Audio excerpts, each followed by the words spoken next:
முன்னொரு காலத்தில், காலம் பிறக்கும் முன் உயிர் உருவாகும் முன், விண்வெளியின் அகண்ட இருளில் ஒரு ராஜ்யம் இருந்தது.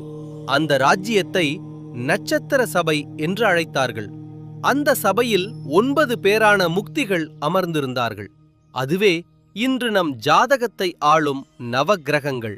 ஒரு நாள் பிரம்மன் அவர்களை அழைத்து கூறினார், உலகம் உருவாகப் போகிறது, மனிதர்கள் பிறக்கப் போகிறார்கள். அவர்கள் வாழ்க்கை, நல்வாழ்வு, சோதனை, வெற்றி, தோல்வி எல்லாமே உங்கள் இயக்கத்தால் தீர்மானிக்கப்படும். உங்களில் ஒவ்வொருவரும் ஒரு பாத்திரம் பெறுவீர்கள்.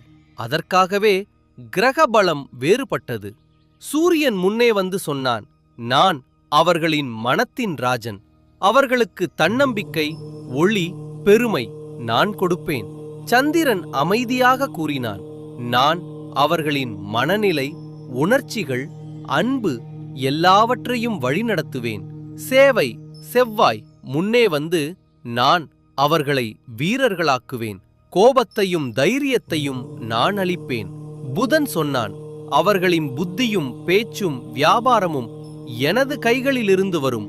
குரு மெதுவாக எழுந்து, நான் அறிவு, பக்தி, வளம், ஆசீர்வாதம் நான் தருவேன். சனி கடைசியில், ஆனால் மிக கம்பீரமாக கூறினான், என் பணி மிக கடினம்.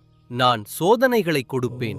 ஆனால் அந்த சோதனை அவர் வாழ்க்கையை உயர்த்தும். நான் பணி செய்ய வரவில்லை, நான் உருவாக்க வருகிறேன்.